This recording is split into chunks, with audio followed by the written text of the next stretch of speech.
Hello बच्चों, welcome to JMS study top one में आप लोग का बहुत बहुत स्वागत है। आज हम लोग देखिए क्लास नाइन्थ के फिजिक्स क्या देखने वाला है। फिजिक्स के चैप्टर वन का हम लोग पार्ट टू देखने वाले। क्या पार्ट वन देखे हैं, अब क्या देखने वाले पार्ट टू में हम लोग देखेंगे भौतिक राशियाँ। क्या देखेंगे? भौतिक राशियाँ, फिजिकल क्वांटिटीज।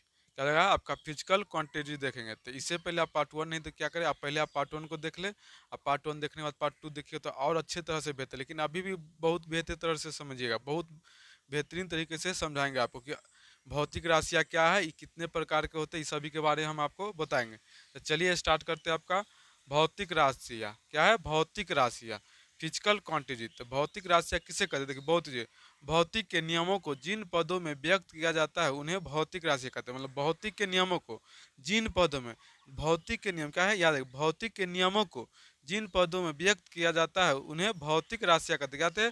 भौतिक राशियाँ जैसे हो जाएगा आपका लंबाई, द्रव्यमान, समय, बल, ऊर्जा, वेग, क्षेत्रफल इत्यादि। ये सभी क्या है? आपका भौतिक राशियाँ क्या है? भौतिक राशियाँ। तो याद है कि भौतिक के नियमों को जिन पदों में व्यक्त किया जाता है उन्हें भौतिक राशियाँ कहते हैं। किसको व्यक्त किया जाता है? भौतिक के नियमों। किसको व्यक्त किया जाता है? भौतिक के नियमों को जिन पदों में व्यक्त किया जाता है उसे कहते हैं भौतिक राशियाँ। तो भौतिक राशियाँ कितने प्रकार के होते हैं? भौतिक राशियाँ दो प्रकार के होते हैं। कितने प्रकार के? भौतिक राशियाँ दो प्रकार के होते हैं। कितने प्रकार के होते हैं भौतिक? दो। पहला होता है आधारी राशियाँ, बेसिक क्वांटिटीज या बेसेस, क्या इसको बेसिक या बेस भी बोलते हैं हम लोग, बेसिक क्वांटिटीज। दूसरा होगा व्युत्पन्न राशियाँ, डिराइव्ड क्वांटिटीज। तो ये भौतिक राशियाँ जो होते हैं ना, दो प्रकार के होते हैं। पहला होता है आधारी राशियाँ और दूसरा होता है व्युत्पन्न राशियाँ। अब बोला है आपका आधारी राशियाँ, बेसिक क्वांटिटीज। आधारी राशियाँ किसे कहते हैं? तो वह राशि जो स्वतंत्र मानी जाती है आधारी राशि कहते हैं। क्या कहते हैं? वह राशि जो स्वतंत्र मानी जाती है उसे क्या कहते हैं हम लोग? आधारी राशि। क्या कहते हैं? आधारी। उसे क्या कहते हैं? वह राशि जो स्वतंत्र मानी जाती है आधारी राशि कहते हैं। उसे क्या कहते हैं हम लोग? आधारी राशि। जैसे में लंबाई, द्रव्यमान, समय, विद्युत धारा इत्यादि, ये सभी क्या? आधारी राशि। आधारी राशियाँ कितने होते हैं? सात होते हैं। कितने होते हैं? याद रखिए, आधारी राशियाँ जो होते हैं ना, सात होते हैं। कितने होते हैं? सात। कितने होते हैं? आधारी राशियाँ सात होते हैं। इसको आप याद रखें कि आधारी राशि कितने हैं? सात होते हैं। कितने? सात। आधारी राशि कितने होते हैं? सात। लेकिन इसका हम दूसरा भी डिफिनीशन दे सकते हैं कि आधारी राशि किसे कहते हैं। पहला था कि वह राशि जो स्वतंत्र मानी जाती है उससे क्या कहते हैं? आधारी राशि कहते हैं। इसका उल्टा डिफिनीशन एक और बोल सकते हैं, वह राशि जो किसी अन्य राशि पर निर्भर नहीं करता उसे कहते हैं अधाई राशि कहते हैं। क्या कहते हैं? अधाई। वह राशि जो किसी अन्य, क्या, वह राशि जो किसी अन्य राशि पर निर्भर नहीं करता उसे कहते हैं अधाई राशि। मतलब किसी दूसरे पर निर्भर नहीं रहेगा या स्वतंत्र होता है। क्या होता है? स्वतंत्र होता है अधाई राशि। उसे हम लोग क्या कहते हैं? अधाई राशि कहते हैं। अगला देखिए व्युत्पन्न राशि। बोला आपका व्युत्पन्न राशि तो कहती है डिराइव्ड क्वांटिटीज। तो आपका बोल रहा है कि व्युत्पन्न राशि किसे कहते हैं? बोल रहे हैं कि वह राशि जो स्वतंत्र नहीं मानी, देखिए वह राशि जो स्वतंत्र मानी जाती है उसे कहते हैं अधाई राशि। अब हो जाए वह राशि जो स्वतंत्र नहीं मानी जाती है व्युत्पन्न राशि कहते हैं। उससे क्या कहते हैं? व्युत्पन्न राशि कहते हैं। उससे लगा लीजिए, उसमें भी लगा लीजिए, अच्छा थोड़ा लगेगा, बस और कुछ नहीं, ना भी रहे तब भी चल जाएगा।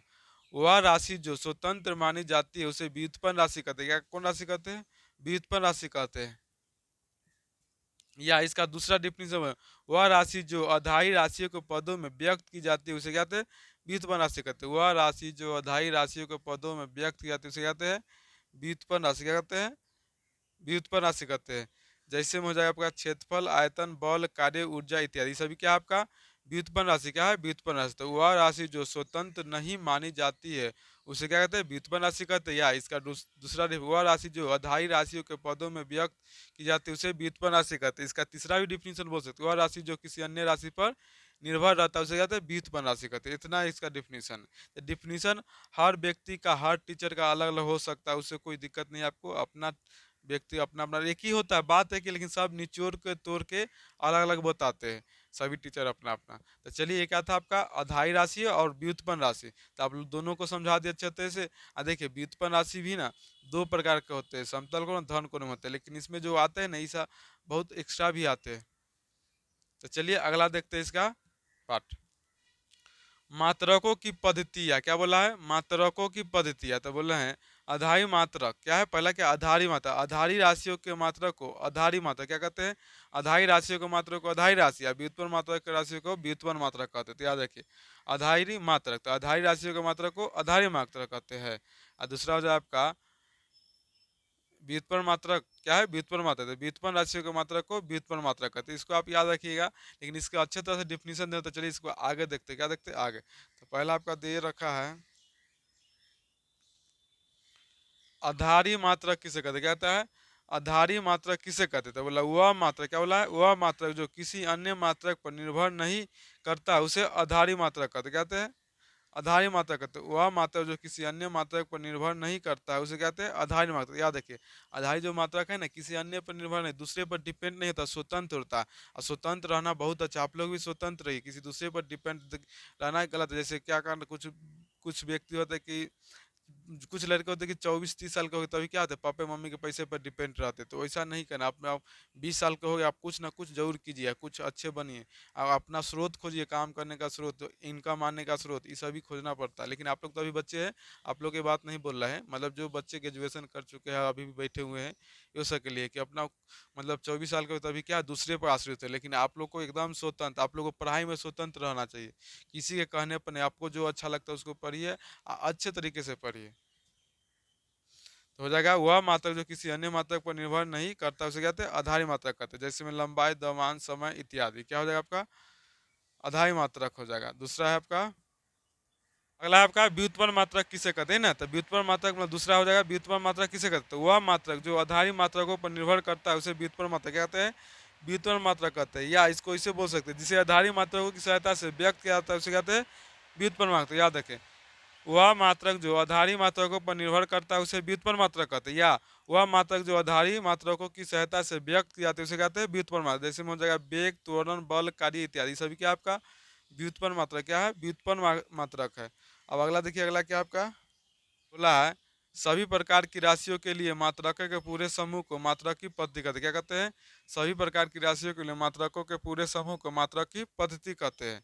मात्रक की पद्धति में आपको आ जाएगा, देखिए अभी देखिए पूरे विश्व में आधारी मात्रकों की कई पद्धतियाँ प्रचलित है, लेकिन उनमें से हम कुछ क्या है, कुछ आधारी मात्रकों को देखेंगे। पूरे विश्व में क्या होता है, आधारी मात्रकों की कई पद्धतियाँ प्रचलित, लेकिन उसमें से कुछ पद्धतियाँ को हम लोग देखेंगे। जैसे पहला हो जाएगा, आपको पहला देखेंगे हम लोग, एक होता है फुट पाउंड सेकंड प्रति, एफ क्या होता है, FPS पद्धति। क्या होता है, फुट पाउंड सेकंड, क्या होता है फुट पाउंड सेकंड पद्धति। दूसरा होता है CGS, क्या होता है CGS, सेंटीग्राम सेकंड, क्या होता है सेंटीग्राम, सेंटीमीटर ग्राम सेकंड, क्या होता है सेंटीमीटर ग्राम सेकंड पद्धति, क्या होता है सेकंड पद्धति। एक और होता है MKS पद्धति, क्या होता है MKS पद्धति। तीसरा क्या होता है MKS पद्धति, क्या हो जाएगा MKS पद्धति, स्मॉल m हो जाएगा आपका MKS पद्धति, मीटर किलोग्राम सेकेंड, क्या हो जाएगा मीटर किलोग्राम सेकेंड पद्धति। तो ये तीनों के बारे में हम लोग अगले वीडियो में देखेंगे। क्या है FPS पद्धति, मतलब फुट पाउंड सेकंड, F से फुट, P से पाउंड, S से सेकंड, फुट पाउंड, C से सेंटीमीटर, G से ग्राम, S से सेकंड, सेंटीग्राम सेकंड, M से मीटर, K से किलोग्राम, S से सेकंड, मीटर किलोग्राम सेकंड। तो तीनों पत्तियाँ के बारे में हम लोग अगले वीडियो में देखेंगे। आज का वीडियो हम लोग यहीं तक समाप्त करते हैं। वीडियो अच्छा लगे तो लाइक, शेयर और सब्सक्राइब जरूर कीजिएगा। चलिए, वीडियो देखने के लिए बहुत बहुत धन्यवाद। अगले वीडियो में हम लोग मिलते हैं।